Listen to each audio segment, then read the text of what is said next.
everything shifted, starting right away with Courtland Sutton, who scared a lot of people week 2 with 1.3 fantasy points, but he proved a law correct, a law that's going to help you the rest of the season, and that's to not start your starting wide receiver against the Colts. Week 1, they held Tyreek Hill to under 10 points. Week 2, Courtland Sutton to 1.8 fantasy points. In week 3, they held down Calvin Ridley, but Courtland Sutton proved that when he's not facing the Colts, he needs to go in lineups. He was targeted early, heavily. Troy Franklin was not a problem in this game for Courtland Sutton. So moving forward, make sure Courtland Sutton is in those starting lineups. And when you're facing the Colts, you may want to sit that starting wide receiver. Adams and Puka crushed this week again as well. Puka Nacua, especially in that fourth quarter with the game on the line, was dynamic and catching everything thrown his way. On those quick passes, Matt Stafford is going to Puka, but Devonta Adams has again proven that he deserves to be in starting lineups as well. While he wasn't targeted as much at the end of the game, he still had 8 targets in this game. So going forward, both Rams, even Matt Stafford to go in your starting lineup. Bill Croskey-Merritt. By the way, if you're new to the page, make sure you hit that subscribe button. We're going to have you covered every week with the updates, the recap, and looking forward to week 4 that you need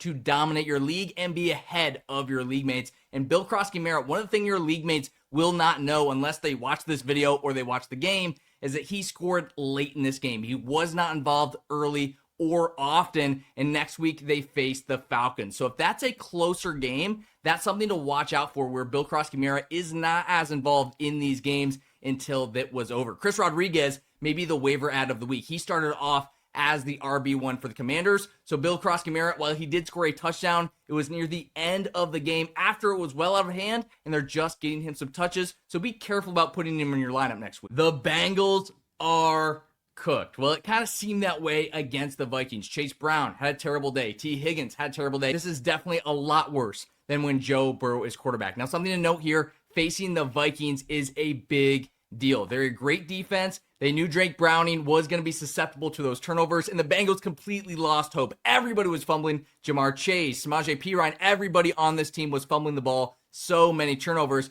Well, next week, they face Denver. Another tough matchup. So if you have Bengals players, even the best ones, your Jamar Chase, your Chase Brown, your T. Higgins, especially T. Higgins, they may need to go on the bench until the schedule softens up a little bit. They face the Steelers. That's going to be a better matchup. They face the Jets, the Bears, the Steelers, the Patriots. This schedule does get easier. So these are players you may want to trade for. If you have them on your team, though, you may need to sit them on the bench if you do have some other options. Jeanty honestly looked okay in this game when he had any sort of room at all. But the big issue here, no receptions, and there wasn't a lot of time where he did have room. Now, next week, they get to face the Bears. So week 4, I think he goes in your lineup, but I may look to trade him away as soon as he has that first big game. Because we look at the schedule, we look near the fantasy football playoffs. They face Cleveland week 12. Week 13, they face the Chargers. Week 14, they face Denver, then Philadelphia, then Houston. That is an extremely difficult schedule. So if you're trying to make it to the fantasy playoffs, and let's be honest, if you drafted Ashton Jeanty in the first round, you may be 0-3 right now. There's still a chance for you to come back,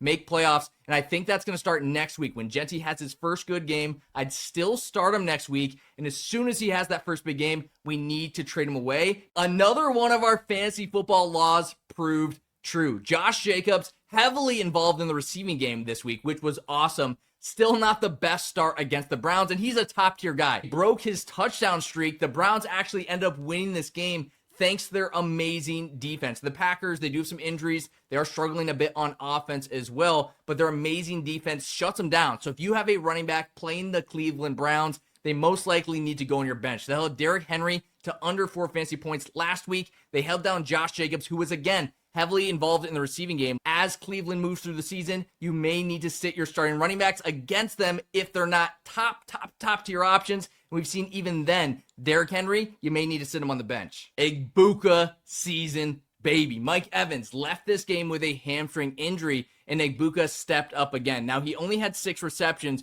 but we look at the targets. He had 8 targets. It's been going up 1 per game. So even with the Mike Evans injury, it wasn't absolutely insane. He didn't score his touchdown, but he was still a good start this week. So that's the number one thing to watch for heading into week 4. When is Godwin coming back, and when is Evans coming back? Because I think when both are back, Egbuka will not be as good for fantasy football. So I'm still looking to trade him away right now if you can. Now's your opportunity. You got A.J. Brown on your team. He was awful week 1. Now, he was dealing with an injury most of the preseason. He was not good week 2. He was finally good week 3 against the Rams. I'm telling you right now, is your time to sell. The Eagles were down in this game. Most games, they're not going to be facing an amazing defense with a good offense like the Rams. The Rams are a great team. Most weeks, they will not need to pass like this. They'll be able to run a lot better. I'm telling you right now, he will be inconsistent. Sell while you can. I'd wait till maybe Tuesday or Wednesday to make a deal, but A.J. Brown is the player of the week to sell high before he has some more bad weeks and shows off that inconsistency. Hunter Henry popped off, guys, so if he's on waiver in your leagues, not going to say much about him, but he did score 2 touchdowns. And we look at the targets here, he had 11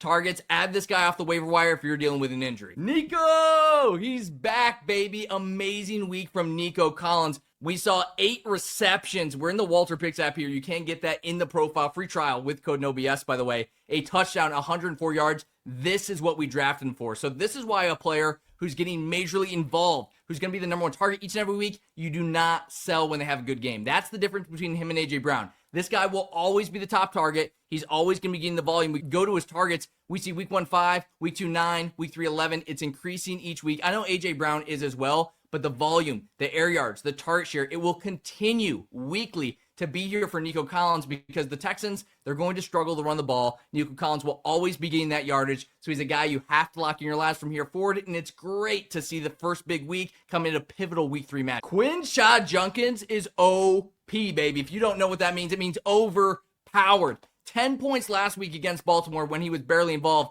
This week, he was dominant, and I say dominant because he had 94 yards. He had a touchdown. He had 1 reception as well. Don't hate that. Look at that. Rush attempts, 18. He was great against a great Packers defense. If you have him on your team, this is the steal of the draft potentially. He looks incredible, and this was against the Green Bay Packers. Remember, one of the best, if not the best, defense in the entire league. So moving forward, this guy has to go in your lineup, and if you can, I would try to buy high. He may have been on the bench this week for someone in your league. You may be able to get him in a deal, a package deal. I would try to buy high on Judkins immediately. Omarion Hampton, welcome to the party, pal. This is amazing week from him. Involved in the receiving game, the rush game, scored the touchdown. Now, the awesome thing about holding on to him, that's my trade advice in most situations, is hold on to these guys like A.J. Brown, like Omarion Hampton, like Ashton Jeanty, till they score that next touchdown. But in this game, he blew us away. So he's still on our roster, but he blows us away with the receiving work. And now I think we hold on and just start him next week. Unfortunately, he may have been on your bench this week, and I think deservedly so. He hasn't looked great, but this week he showed up in so many different ways.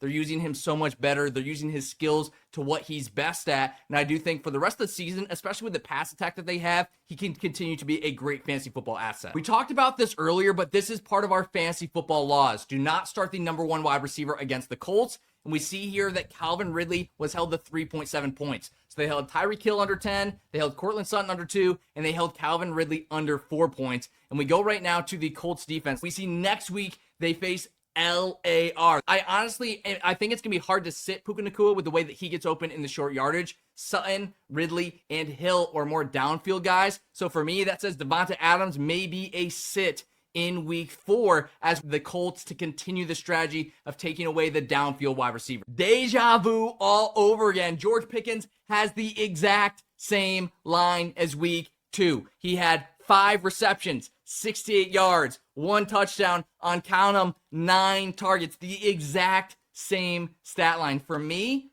I was not super impressed. With Lamb going down so early on in this game, Jake Ferguson was the monster of this game. 13 receptions, I believe, on 14 targets. Jake Ferguson, you are locking him in going forward. But Pickens, for me, honestly, I want to check out this Lamb injury. And if Lamb is not that hurt, I am selling Pickens now. If Lamb gets hurt early on and we're only getting 5 catches for 68 yards, that's going to be most weeks getting you 11 points. If you can sell him for someone that's getting 17 points, as he's done on back-to-back weeks, that's locking in the value, and I would try to do that immediately. Brian Thomas Jr., only 6 targets in this game, and it was a close game as well for most of the day. This is panic mode, so for me, I'm probably going to look to trade. If I can't get something good, I'll hold on till he scores that first big week, first touchdown. Then I will look to sell high if things don't look dramatically better, like they did with Hampton. Hopefully they do. But in the meantime, I think Brian Thomas Jr. has to go to the bench. Quinten Johnston, lock this guy into lineups going forward. He's been so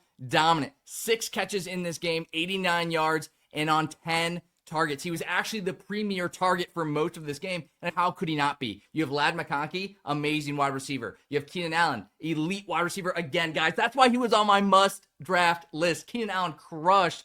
Quinten Johnston, he's been crushing as well. It's time to lock him in your lineups. If you can trade for him, I would. He's been so good, but some people still are looking a little bit lower on this guy than they should be. He was a first-round pick, and he's starting to show it. So lock this guy into lineups moving forward. If you drafted him, well done. If you could trade for him, I think that'd be a good deal. Ricky P, he showed up, baby. Let's go. 19.2 points.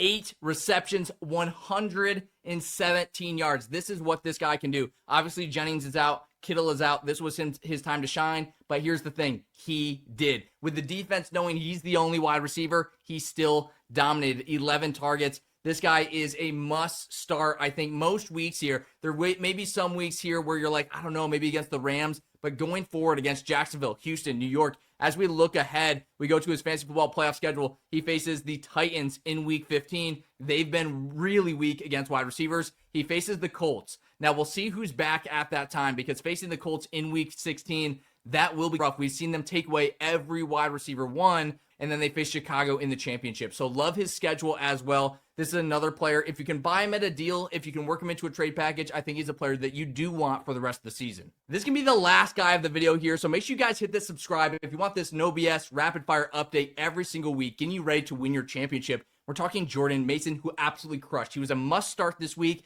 in our lineups, and we go for 116 yards, 2 touchdowns. Now, a thing to watch for here. Right now, you probably can't trade for him. That's the deal here when you have a great week. Can't trade for him. But look ahead at this schedule. Next week, he faces Pittsburgh. He'll probably be good again, unfortunately for me as a Steelers fan. But then he faces Cleveland, Philadelphia, the Chargers. Those are 3 very tough weeks. Aaron Jones may be coming back in some time around that next week against Detroit or Baltimore. So that's when you may be able to buy him at an absolute deal, because he probably will struggle those 3 weeks, have down weeks. As soon as he does, I would buy.